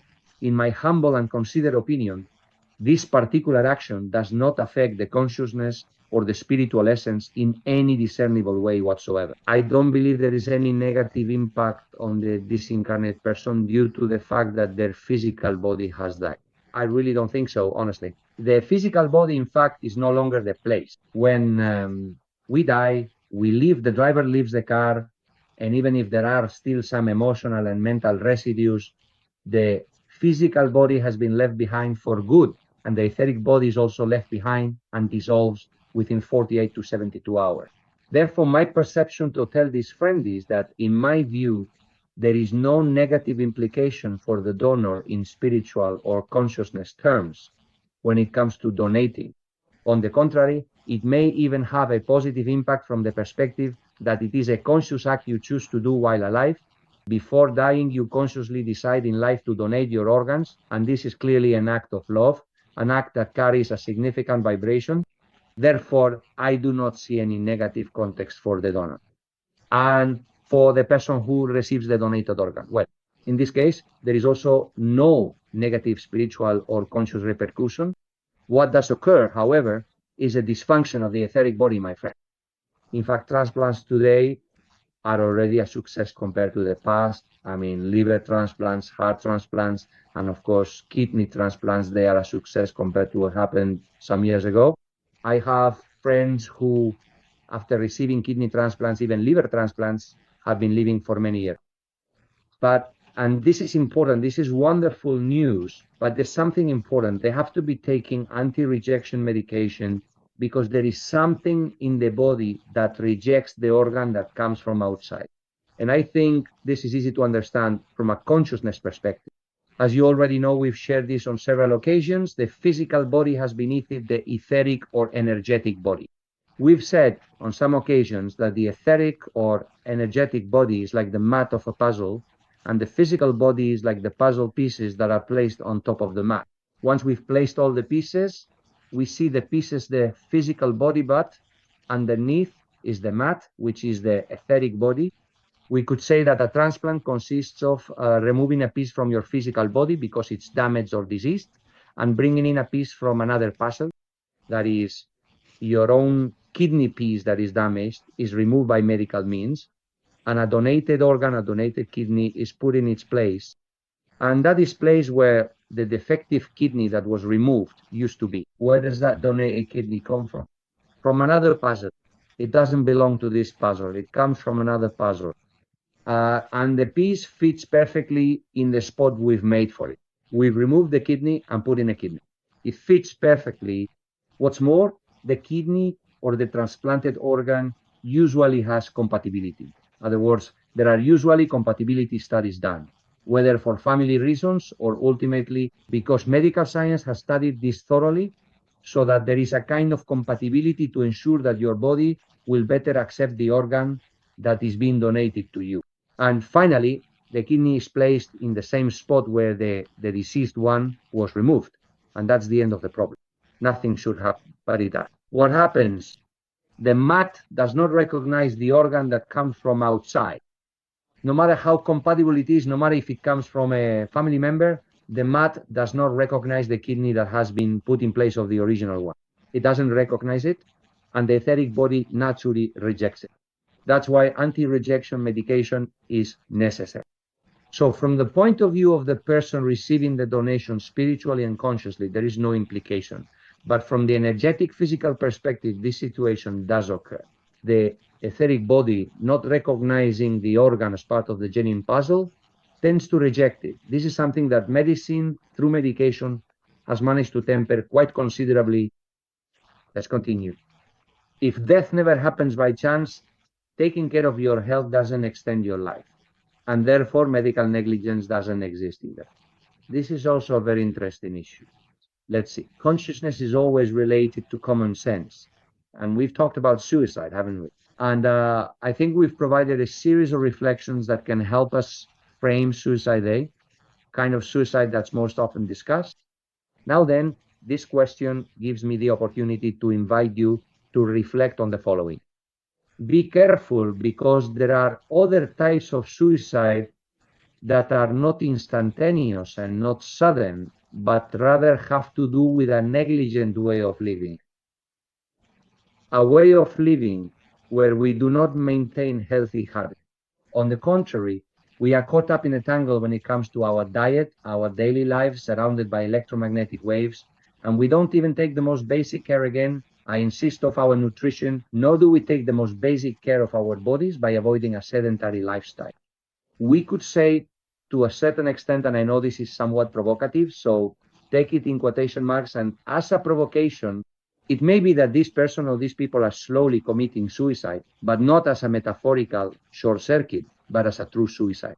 In other words, it may be that your incarnated soul, with its life purpose, is meant to have a path that lasts many more years than you are allowing, and you are cutting short those years that the soul needs because you are engaging in a negligent way of living. Now let's talk about medical negligence. You are engaging in a negligent way of living. Reflect on this. I reflect on it a lot in relation to myself. And modestly, I try not in everything, obviously, but I try not to take care of my health from the perspective that society teaches.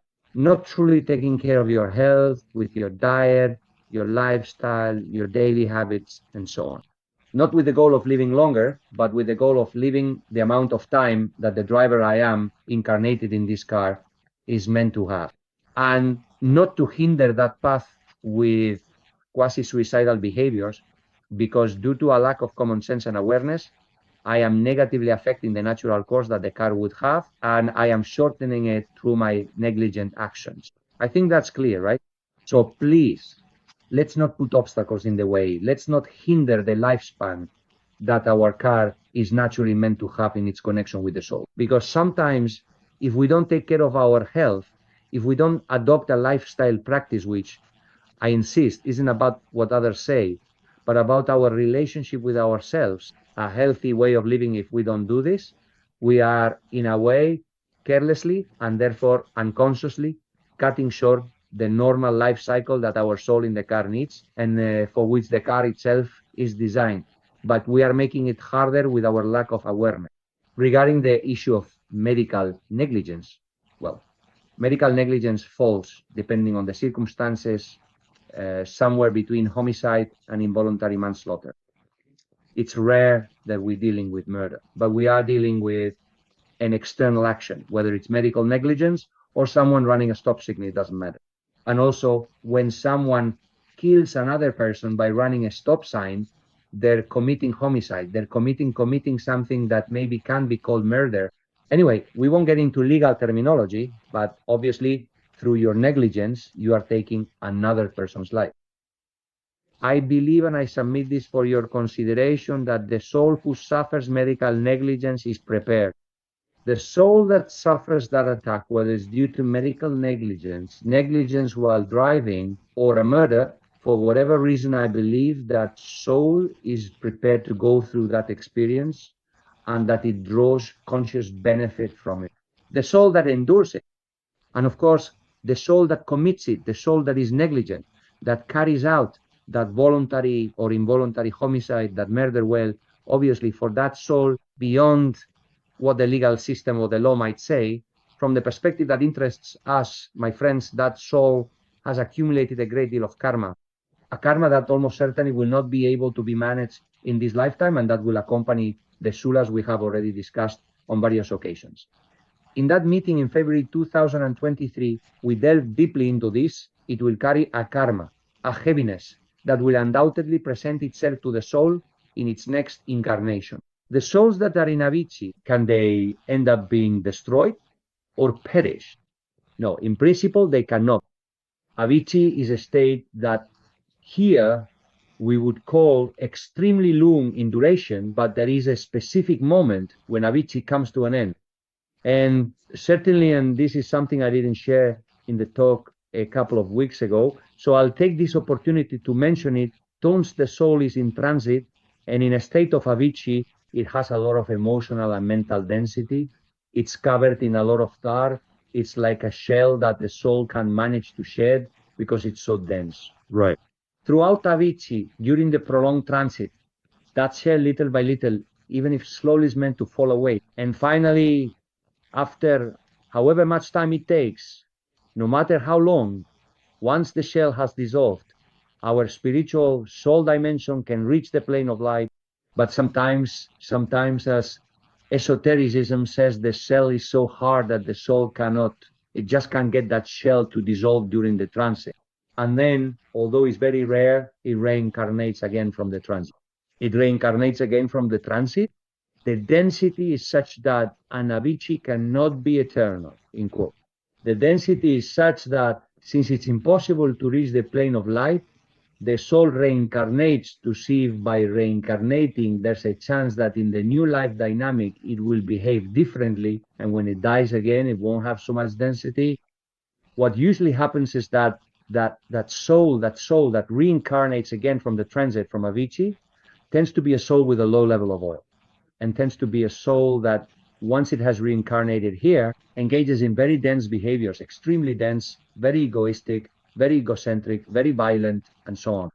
But even so, the possibility opens up for them, which in Avicii had been, so to speak, constrained, blocked. The possibility opens up that maybe there will be some kind of experience or event that helps, even if only partially, so that when that shell disincarnates again, it won't have such tremendous density that it prevents it from reaching the tunnel of light. I think this answers the question about Avicii and souls. How can we help from here someone who has recently passed away so that they can have a smooth transition? Do you recommend that during meditation we try to communicate with them, to tell them to visualize and approach any light they perceive on the astral plane, or that we meditate and perform some kind of practice that could help those who are in this initial stage?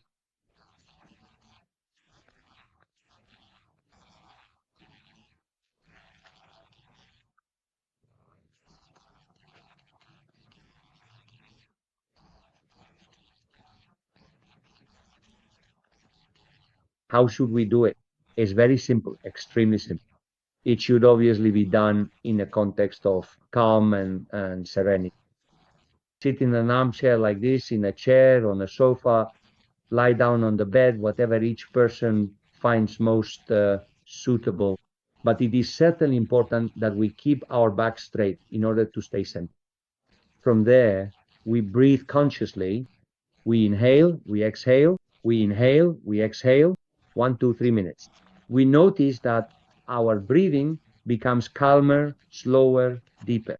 We close our eyes, and from the driver, from the soul, in that state of greater serenity, we try to make it so that it is from our soul that we send the message. We want to reach the soul of the deceased who is in transition.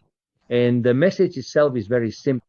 It is a message that must include love, obviously, love and respect.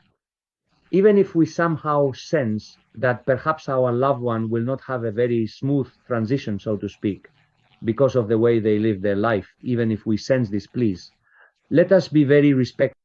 Let there be nothing in us of looking down on the one who is in the process of transition, even if we perceive that they may be moving slowly through it. No. Love and respect are essential ingredients. And from there, the message is very simple. Continue on your path. This world, this plane, this room of life is no longer yours. Go on, keep going, travel through the transition, walk the path toward the other room of life. Don't look back, look forward. And in that sense, you can advise them not to visualize you, right? The one who has passed on is not going to visualize. No. Let them perceive consciously the light that surrounds them, the light of beings of light who are there to accompany them. We all have beings of light who accompany us, as we already explained in the presentation. They might even be able to see that immense light, right? Which is what's called the tunnel of light, leading to it, that immense light, which is the plane of light. And this is something we can do, and it is clearly within our reach. To place ourselves in serenity, try to speak from the soul with great respect, with much love, and with the message. Continue on your path. This room of life is no longer yours. Go to the other room of life, and on that journey, also perceive that you are accompanied by the light. And likewise, perceive that light that is there, as if summoning you, as if calling you, because the plane of light, indeed, it is visualized when you see that powerful light. You feel as if you are being called toward it. I believe that in this way, it is clearly defined that, of course, we can help a person who has recently passed away, and that we can anticipate that they are in the process of transition so that they may have a smooth passage. Likewise, if you wish to accompany this with some kind of prayer or supplication, depending on each person's preference, I leave that up to each individual, right? Or even to ask for support, right? For the person who is in transition, to ask for the support of a spiritual figure we may have, to ask for the support of the angels. That is to say, each person, according to their own spiritual world, could ideally complement what I just shared a moment ago. Where I live, it is common for both the wake and the funeral to be held with Catholic rites. I think this is mostly due to social custom and the lack of alternatives that allow funerals to be experienced in a more spiritual way. In this regard, and for those of us who do not practice any religion, how would you recommend experiencing and saying goodbye to someone who has passed away? What kind of ceremony or farewell could we hold that does not involve religious institution? Well, first of all, if the deceased or their immediate family members have religious beliefs, respect that, respect it.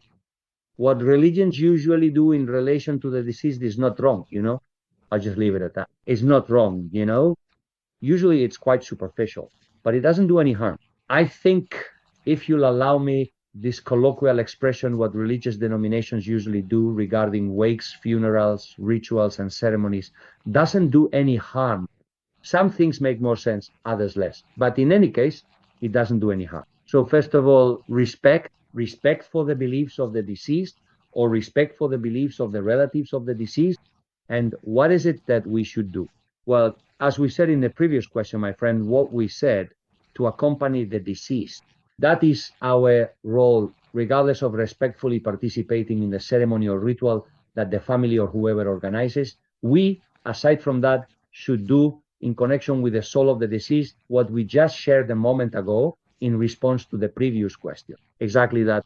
That is the most important thing that we can and must do. That ongoing message, that over the course of several days, I even recommend that it be over several weeks. In the tradition of the Tibetan Book of the Dead, they speak of 49 days, of 7 weeks, the sixfold pattern. So let us provide that accompaniment.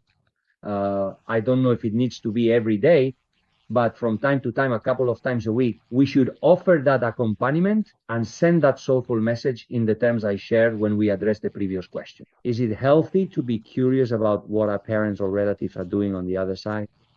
Well, healthy isn't the right word. No, I wouldn't say it's healthy or unhealthy. I would say that rather than being curious about what the souls of our departed loved ones are doing, we should have a thirst for truth, to understand what the plane of light is, what is done in the plane of light. Not being so focused on exactly what my father's soul is doing. I would free myself a bit from that curiosity. I think it would do us good to let go of it. Is it normal to have a certain interest in knowing how they are doing emotion? What do they do there? What are they taught? Or what is their life like there? And are they happier than when they were here? Or has their life improved in any way? I would love to be able to know and to contact them if I could. Can we disturb them if we become too interested in this? Is it healthy to want to know and learn something about your grandparents or ancestors whom you never met?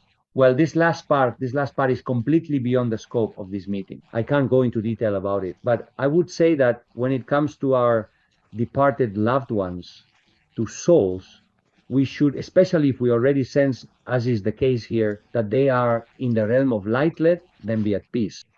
During the transition, it is good to accompany them, and it's better to err on the side of doing too much than too little. That is to say, if we talk about 49 days, it may be that the soul of our loved one on the first day, or in the first week, or by the second week is already in the realm of light, and yet we are still there, addressing them as if they were still in transition. Well, look, it's better to err on the side of excess than on the side of deficiency when it comes to the transition. But when we talk about the realm of light, I think that's when we should really let our loved ones be at peace. When we already sense that they are there, that they are in the realm of light, they are doing things as we shared in the presentation session. First, they are in heaven, experiencing that serenity, that state of happiness, that situation of soul reunion. And when they finish that time in heaven, they will go on to experience that stage of wisdom and service. And so it's not just idleness. The soul does things there, so to speak, and we don't need to worry about how they are feeling emotionally, not even about how happy they are, because those concepts no longer exist there. There is no emotional state there. There is a form of light, one that does not have an emotional state. And we could say that happiness is what is natural. It is the being itself, which no longer has a covering. And so surely in the plane of light, absolutely have no doubt about it. That which we call happiness is experienced there, regardless of whether the soul has more or less oil. Once we no longer have a covering, that happiness, which is the natural state of our being, becomes present. So have no doubt that there are not by any means any negative emotional states. No, because there is nothing that has to do with mood, in quotation marks. And what there is a soul that is experiencing a state of fullness under the influence of the light and of the being that we truly are. And we have the assurance that there, in quotation marks, they are well. Everything that spiritual traditions teach us gives us the assurance that they are well there. And from that point on, rather than being curious, it is about being attentive, opening the channels for that subtle accompaniment, because from the plane of light, they accompany us. They do not accompany us physically. They do not accompany us in the way our mind would like, by making themselves physically present or appearing in our dreams. That in the plane of light may perhaps at the beginning, in heaven, they might appear in the world of dreams to convey precisely this, that they are well, that you should not suffer, that you should process the pain that may exist within you. But once they settle into the plane of light, what remains is a very subtle and loving communication that is perceived as a kind of companionship. I know that many of you with loved ones who have passed away feel this. I feel it with my father and my mother, with the disembodied souls of those who were my parents and my mother. My father and my mother, who died a long time ago, and from the plane of light, I clearly feel this subtle communication and this companionship, a loving companionship that I know under no circumstances should I require or ask for something more tangible. That subtle companionship is tangible enough if we develop our awareness and stay attentive. When you hold an anniversary mass for a family member, for this family member, sorry, let me read that again. When you hold an anniversary mass for a family member, does that family member, from where they are, know that you are remembering them? Does it benefit that deceased family member in any way? Yes, it does reach them. And this kind of rituals, let's call them, that have a deep reason behind them, it doesn't have to be that way. That is, when a loved one passes away, it may be that the loved one makes their transition smoothly, and that's the end of it. But what if what happens to Bruce Willis' soul in the movie The Sixth Sense happens to them? What if, because of accumulated heaviness or the experiences they've lived, they're somehow blocked in their transition and don't realize that they've died, that they've passed away? What happens to Bruce Willis in the movie The Sixth Sense? Well, when a soul like Bruce Willis's is given a mass, this can help the soul, just like what happens to Bruce Willis at the end of the movie, realize that it is dead. It's possible that if Bruce Willis's widow had held a funeral mass for him, Bruce Willis might have realized it sooner, because he often accompanied his wife, in his world, right? In that world so wonderfully depicted for us by the movie The Sixth Sense. Well, then, if by accompanying his wife, he goes with his wife to a mass, and there, while accompanying her, he becomes aware, because his portrait is there, because people are talking about him, because the widow is crying a lot, realizes that the funeral mass is for him, then that could help him get out of that state of unawareness about the fact that he has died. This is the purpose of these kinds of religious practices, to do something so that if the deceased still hasn't realized that they have died, through that mass, which in religious traditions is usually not just a single mass, but rather a mass every week, a mass every month. And there are even people who hold masses every year. After 2 years, after 5 years, in case the soul has become very stuck in the process of passing on. Therefore, they have this benefit for the one who has passed away. It can help them in case, for whatever reason, they haven't become aware that they have died. It can help them to gain that awareness. What happens with souls that are, let's say, truly evil, even followers of involutive beings? Do they also shed their negativity during the transition, and can they return to the light? Don't their actions have consequences in those planes? Well, Earlier, we answered the question regarding Avicii and the permanence in Avicii, and even the possibility of reincarnating from Avicii. When you have behaved in very perverse ways here, be very harmful, extremely egotistical, egocentric, materialistic, causing pain and suffering to others, your emotional world and your mental world become very dense. The shell is very dense. The natural thing is that even if very slowly, that shell gradually dissolves. If not, as we mentioned before, reincarnation can even occur from within the transition itself. But naturally, even if slowly, that shell will dissolve.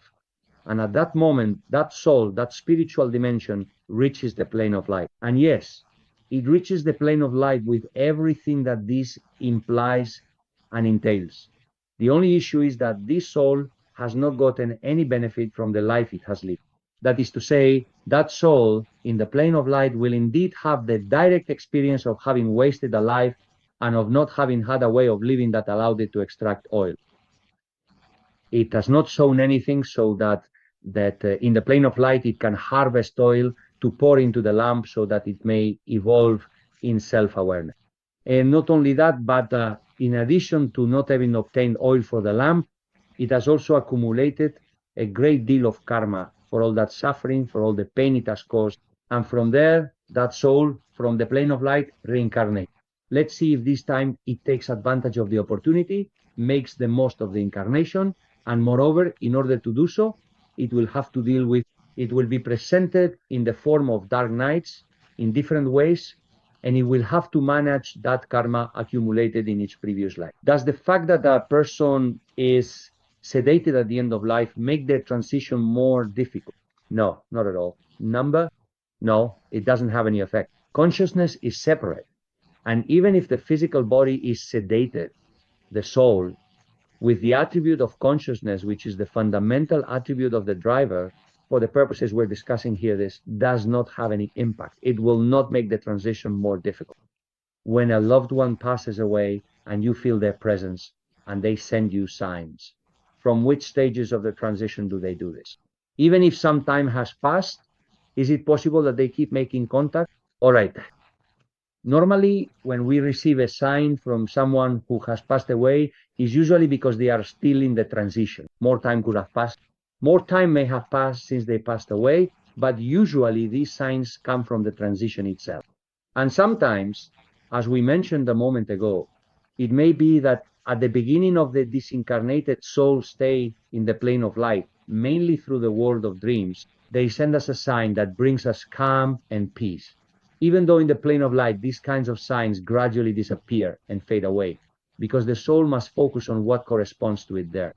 We could say in this sense that when we receive signs that have a high vibration fragrances with beautiful scents, sensations of peace and harmony, these are always signs that come from the plane of light or from disincarnated souls who, while in transit, are experiencing a smooth transition and send us these signs from within that very process.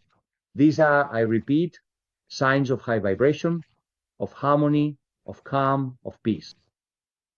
On the other hand, when the signs come from the transition and are sent to us by disincarnated loved ones who have not yet evolved, who are somehow stuck in the transition, those signs have completely different characteristics. They are signs that make us feel uneasy, that give us a sensation of cold, an unpleasant feeling. If we perceive that kind of sign, it is because the disincarnated person is in the transition and is not moving on, is not finishing their evolution in the transition. So, as we mentioned before, about accompanying them, addressing them soul to soul so they can continue on their path and so on, I would say that we need to do this and we need to do it repeatedly to help them on their journey and in their process. If, on the other hand, the signs are of calm, of harmony, of a pleasant fragrance, loving sensations, it means that the disincarnated person has already reached the plane of light and is letting us know, or that while still in transition, they are already moving smoothly toward the plane of light. If at any point I identify with the I die because I do not die of St. John of the Cross, How can I tell whether it is an understanding from my being that wants to return home, or if it is just my ego rejecting life? Well, first of all, when we turn to St. John of the Cross and also to Teresa of Jesus, with the I die because I do not die, we cannot remain on the surface of the poem. We can't do a standard text analysis as if it were just any other poem number. There is an immense mystical content there, and we shouldn't see it simply as someone who just wants to die. No, that's not it. St. John and St. Teresa were not wishing to die. They had a life with a very specific life purpose. They were aware of the life purpose they were unfolding. They were unfolding it with enthusiasm. And behind that, I die because I do not die, which is a spiritual message. There is a reminder for us, these passing souls here, of that plane of light, which is our true world. That is to say, we shouldn't understand it as if St. John and St. Teresa, St. John of the Cross and St. Teresa of Jesus wanted to die. That's not it. That's not it. It's a mystical message. It has an understanding. It must be understood not from the surface, but from the mystical and spiritual depth. And regarding us, whenever you notice in some way that there is a desire to die, a mental desire, that's the car, my friend. That's the car. The soul expresses itself in other ways. The soul is the one that announces that this is coming to an end, as we have already shared before. The soul is the one that in some way starts to give us signs that this is coming to an end. This is not a mental issue, and sometimes we confuse what is of the soul with what is mental. When at a certain point in my life, I want my life to end, that's the car speaking, not the driver. The driver does not express himself through thought. He expresses himself in a more subtle way, which sometimes is reflected in thoughts, but we can sense that there is a deeper background, a much more powerful essence. The how and when of this incarnation is never a matter of chance. It is always a decision of the soul. This is a statement that has been repeated in a profound way throughout this beautiful gathering. It is never by chance. In the case of homicides, I suppose it is not by chance either. We have already discussed this before. Indeed, it is not by chance either. Nor is it by chance in the case of the thousands and thousands of deaths that are happening right now, for example, due to cruel wars like Gaza, neither because of cruel wars like Gaza, nor because of tsunamis, nor because of earthquakes. There is also a deeper meaning there. The deeper meaning is that the soul's time to leave, the body has come, but there is like a soul agreement among these souls to depart together. And that soul agreement to live together is a favor they are doing for us spiritually. Instead of living alone, since my time has come, but instead of going by myself, I live with other souls. We are going to the same place. We are together to live together. And at the same time, for example, in a terrorist attack or in a natural disaster and so on. And in that way, as a soul, what are we contributing? We are contributing to the human collective consciousness. We are giving people an opportunity to stop, to reflect. When we are informed, for example, about that tsunami, right? In Indonesia, where more than 200,000 people died, or that earthquake in Haiti, where 270,000 people died, those shows are giving us a clear message. Stop.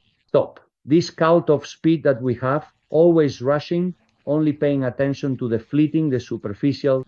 When something like this happens, it's as if the souls of all those who have passed are shouting at us, look at life for real. Life is something else. Death exists, in quotation marks. There is life after death, and death exists. Don't think that this is just one day after another. No, that moment will come for you. The moment will come, wandering soul, when you will have to return to the plane of light.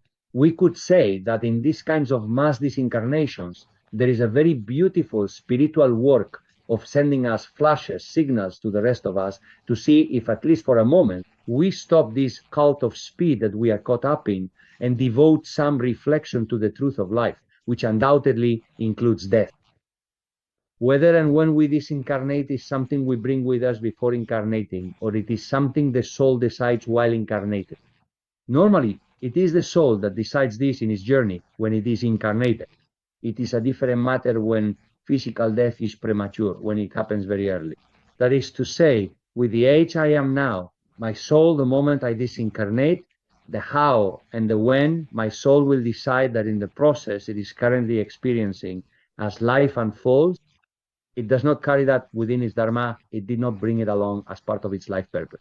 When we are already adults, we could say, therefore, that the general rule is that the how and the when are choices made by the soul while incarnated. This is not the case when death comes early, when passing away happens soon. For example, the case of a baby, a child, a teenager, or even a young adult. I would say that at those age months, yes, 8, 10, 12, 17, if physical death occurs, that was indeed part of the Dharma, that was indeed part of the life purpose, that was already a decision made by the soul before incarnate. But from those ages onward, when we are already adults, it is not. These are decisions that are made once you are incarnate. In some metaphysics book, I've read that when we die, we pass into the lower astral and then ascend to the plane of light. I haven't heard you say anything about this in this talk. What do you think about this? Well, like all the questions you've been asking, I also appreciate this one. Well, indeed, if you refer to things I spoke about many years ago regarding death, the transition, etc., I used to make a lot of references to the astral plane, Lately, I don't do that. Why? Because I have come to realize through my own experience and also through the teachings I have found in masters and traditions that really, truly, the astral plane does not exist. No, there really isn't an astral plane. When we talk about the lower astral, it's usually a hodgepodge where we tend to lump together involutive spiritual beings with low vibration, without a doubt. We also include shells, these dense shells that are in transition but are kind of stuck. We also include that in the concept of the lower astral. And in some way, we also include in the concept of the lower astral a certain kind of energetic life form that we as humanity might be generating ourselves through our emotions and through our densest thoughts. This has to do with those egregores that are mentioned in various traditions and that different teachers have told us about. And all of that gets put into the box of the lower astral. And it certainly is lower in the sense that it has a low vibration, but I don't think we can think of there being a plane in itself that is astral, in quotes. I know this contradicts what, for example, is taught in the theosophical field from which I have drawn and continue to draw quite a lot. But I feel that the role and prominence of the so-called astral plane is being exaggerated too much. And as I said, there are certain manifestations of low vibration without any doubt. And regarding what the transition is, the most important thing to avoid making mistakes is to realize that we, of course, during the transition can have a very dense shell. Absolutely, of course. But the transition itself is not of low vibration. The transition itself is a space between the realm of life, in the room of life, in the physical plane, and the room of life in the plane of life. It's like a corridor, it's like a hallway, and is protected. It is of high vibration. Its purpose is to allow us to reach the plane of light. It's wonderful. It's a different matter if we have built up a thick shell. And even though the setting of the transition is magnificent and is like a calling, like a highway to the plane of light, we end up stuck there, held back by the weight of our own shell. So I don't want to give credence to the idea that the transition belongs to the astral realm, let alone the lower astral. The transition is nothing more and nothing less than a perfect and wonderful corridor between the two rooms, the room of life on the physical plane and the room of life on the plane of light. It is more intended for and more naturally connected with the plane of light than with the room of life in the physical world. It's a different matter if the shell remains there as if held back and keeps looking toward the room of life on the physical plane. But it is a space that works in our favor and that we must perceive without any kind of fear. Let us not be afraid of the transition. Instead, let us focus here and now on ensuring that when we are in it, our mental and emotional world has the qualities of subtlety of non-density, so that the transition can be as smooth as possible. In the book Basic Course in Theosophy, for which you and your wife wrote the introduction, Imogen Simon seems to suggest that our astral body would disintegrate before our mental body. Which of these two bodies would allow the deceased to try to react or interact with us in the event that they haven't realized they've died? Or could it perhaps be both? It's both. When Simon refers to the mental body and the astral body, he's talking about the emotional and the mental, about emotional and mental densities. And in the cell, both are interacting. The two are kind of mixed together. Obviously, there are emotional densities and there are me mental densities. But the shell is a configuration of both, and both interact when the shell is dense, and the disincarnate, instead of moving on to the plane of light, is still somehow attached to this physical plane. Both components are there and are intermingled. And I insist that when we talk about the astral body, we are referring there to the emotional world. Can you describe again the difference between heaven and heaven? With pleasure. Heaven belongs to the plane of light. The first stage of Devachan, the first phase of Devachan, and the heavens is the spiritual term for the highest part of the celestial hierarchy. That celestial hierarchy tells us that we are here and that there are other more subtle dimensions with higher vibrational frequencies, angels, archangels, principalities, and from there we keep ascending and reach the thrones, the cherubim, the seraphim. Above them, above all of that, is Christ, the pure and primordial vibration that permeates everything, but which in our mental frameworks we can place at that pinnacle, so to speak. There is where the heavens are. That is where Christ, when he ascends, tells the disciples that he is ascending to the heavens to meet the Father. We could say that it is the highest dimension. Christ does not go to heaven. He does not go to the plane of light. Christ, who has come from the heavens, has incarnated. And when he disincarnates, and after being in the resurrection body, ascends to the heavens, to that higher dimension, which we can see as a mental framework as the highest part of all the celestial orders. If we assume that we have the power to decide when and how to disincarnate, how do we explain violence and death in situations like wars, murders, and abortions? Let's see. One thing is that in consciousness, we know that it is the soul that decides, the one that decides. And this has nothing to do with situations of violence or deaths in wars, murders, or abortions. When one dies, how one dies is a decision made by the soul. It doesn't matter to me whether it's because I'm dying in bed from an illness, or because I experienced a natural disaster, or because I'm the victim of a terrorist attack. Those are situations that the soul has decided, that the soul has chosen in order to disincarnate. And the manifestation of that soul level decision is extremely varied. The soul has powerful reasons for choosing one or the other, but everything has a deeper meaning. And please, that idea that if we assume we have the power to say, I have no power at all. Emilio has no power to decide when and how to disincarnate. It is the soul, it is the driver incarnated in Emilio. I know that possibly the person who asked the question is absolutely clear about this. But allow me to emphasize it, because many times we confuse apples and oranges. In the New Age and in the spiritual supermarket, this happens an enormous number of times. From the perspective of the car, we do not have supernatural powers, please. The car is the car, it serves its purpose, and it's wonderful, especially if we have it under the conscious control of the driver. But the supernatural, the divine, everything related to those realms belongs to the driver, not the car. And we do not have the power to decide, speaking as Emilio. Emilio does not have the power to decide. The soul that is incarnated in the car, whose character is Emilio, of course does. I know this may possibly be an unnecessary reflection, but I couldn't help but emphasize it again. What happens to the aborted fetus? Can it forgive its parents for the decision they made? Look, friends, I'm not going to get into dualities anymore.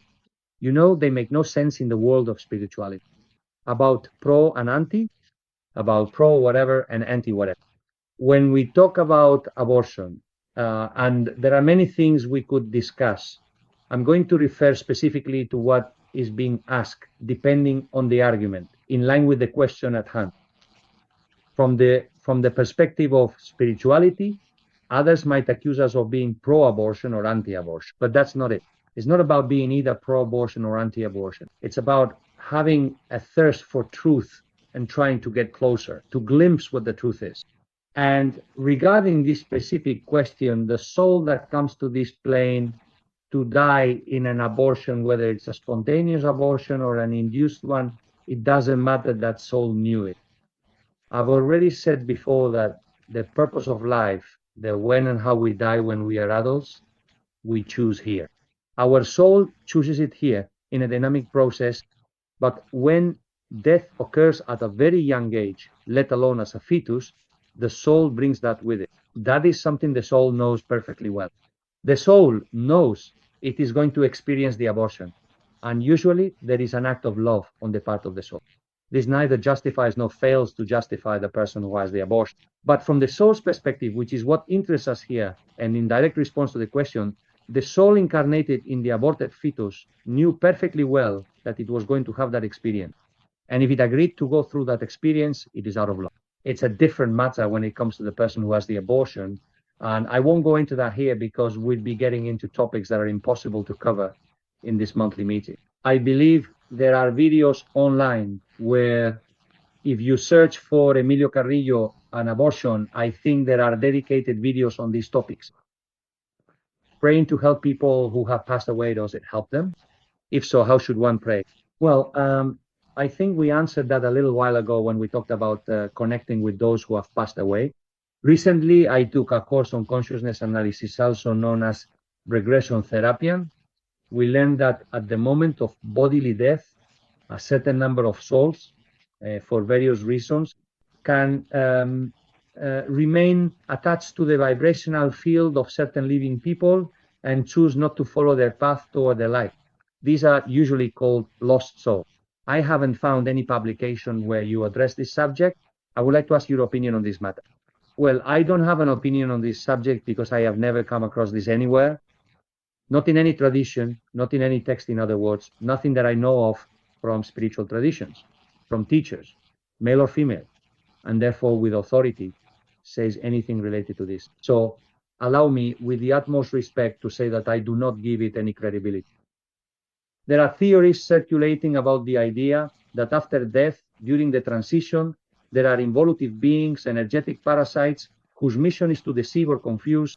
You already made this very clear in last Thursday's meeting. It is also said that these energies feed on our experiences or knowledge acquired over lifetimes, and that this is the reason for what is called the Great Forgetting. What can you tell us about this? No, the Great Forgetting has nothing to do with that. The Great Forgetting, as Keshe very well says in the Farewell to the Passing Souls, you are going to cross the river of great forgetting. The great forgetting is something natural that we experience when we reincarnate, unless we have evolved a lot spiritually and evolutionarily. We do not remember past lives. Why? Because we will get stuck, because we wouldn't live our current life. If right now you were aware of everything you have lived through in your chain of reincarnations, you wouldn't be able to live this life. You wouldn't get as much out of this life as is worth. So the memory of past lives will come. It comes to each person, to each incarnated soul, when the time is right, and it comes in doses, so to speak, and it comes more as we advance spiritually, because in that way, on a consciousness level, we have more tools to handle that information. As long as we don't have the tools to manage that information, the great forgetting is welcome, which is not something that comes from involutive interferences or anything like that, but rather it has to do with a process. It has to do with a fact that is therefore natural. And as this person says, indeed, regarding the presence of parasites and involutive interferences during the transition, just 15 days ago, I insisted a lot on this topic. It just came up again a moment ago. No, please. The transition is very well protected by beings of light, and involutive interferences do not reach there. The only dense thing that can exist there is our shell, our emotional and mental densities in the process of dissolving. Nowadays, due to the rush procedures of funeral homes and death insurance, whether in cremation or burial, there isn't enough time for the etheric body and the emotional and mental components to dissolve. I've heard about living wills. Could you clarify, if this is the case, what possibilities exist and how we can have our rights respected during the pre-transition phase? Well, regarding the living will, I already mentioned it a while ago, but yes, I have already talked about it. And keep in mind that when we die, the physical body begins to decompose, and the etheric body definitely dissolves without any doubt within 48 to 72 hours. The emotional and mental components, dear friend, do not. The emotional and mental components are the ones that remain there and are present with us during the transition. And during the transition, they do not disappear in the pre-transition phase. Rather, they are meant to dissolve over a period of time, depending on their density, during the transition. Regarding the living will, I already pointed out its usefulness in response to another question a while ago. In the post-transition phase, within heaven or the first level, if I have maintained an attitude of service to others, even as I give, I also receive at the same time. And if I give with love, I also receive with love. You go on to say that these people have the possibility of developing a more fruitful service, receiving teachings from beings of light connected to this service, how can I become aware of this? And what kind of beings of light are they? You become aware of it when you are experiencing it. Here, you are not going to become aware of that phase of wisdom and service because it is a phase of the plane of light. It is not in this room of life. In the material life, it is in the room of life of the plane of life. And what we have is the information that through traditions and the sources we are using here tells us about it, but we can't really become aware of it or experience it ourselves because these are things that happen in the next room. As for what kinds of beings of light they are, fundamentally, they are angels. Fundamentally, they are angels. There are also some near-death experiences that speak to us of humanoid beings who are highly spiritually evolved, in other words, what we might call extraterrestrials, so to speak, but who are very spiritually advanced. I mention this because there are people in their NDEs or information given to us by traditions that speak of angels, sometimes even archangels, but fundamentally angels as those who impart this wisdom. But also sometimes they appear as presences that have certain physical features. They are not purely beings of light, not as subtle as angels, and they are connected to some kind of humanoid life form, but highly evolved, and they provide a service at this specific point on the plane of light, which is the state or station of wisdom and service. Even if the state of consciousness is the same before experiencing physical death as after passing away, it could be considered that during the transition, by living through experiences that help dissolve the emotional and mental bodies, and also by becoming aware of and accepting one's own death. As a result of all this, the state of consciousness is increased or expanded. In other words, is it possible to expand consciousness during the transition, being just an exception to the Vichy state of consciousness? I agree. And even though it came up almost at the end of our monthly meeting, since we're already reaching the 2.5 hours we set as our limit, I'm very grateful that this topic has come up. Yes, indeed. During the transition, for example, when we become aware that we have died and we have accepted it, seeing the life we have lived and perceiving that everything fits, that everything has meaning, that produces an expansion of consciousness. Perceiving those loving forms of light that accompany us helps give our consciousness a boost. That is to say, we could therefore say that each person begins the transition with the state of consciousness they have managed here, that they have created here, and that during the transition, an expansion of that state of consciousness is encouraged for when we arrive at the plane of light. In the pre-transition phase, could you describe some of those signs or anticipatory perceptions of which we can become aware, letting us know that we are close to undergoing the transition? We have already referred to this in response to a previous question that was very similar to this one. There are disciplines that claim that what happens is perfect and could not have been otherwise. So is it possible to deviate from your soul's plan? If it is, how can you realize it and redirect yourself toward your soul's plan? Let's begin. Friends, we started this Q&A session with a question that is exactly the same as the one presented here. Let's continue. I understood, because a trusted person who says they can see their guide, and Masters told me so that before reincarnating, we decide the day we will pass away in the new incarnation. Forgive me, I need to read this again. I understand, because a trusted person who says they can see their guide and masters told me so, that before reincarnating, we decide the day we will die in the new incarnation. But this is not the case with the way it will happen, illness, accident, etc., since that depends on how we have lived. What I seem to understand from your explanation is that this is not the case. Indeed, no. No, I don't see it that way. That's why I had to read it again. No. One thing is that the soul, look, we've said that usually when we are adults, the soul, the how, and when we DS, decided within the very dynamics of the life experience we are developing as adults.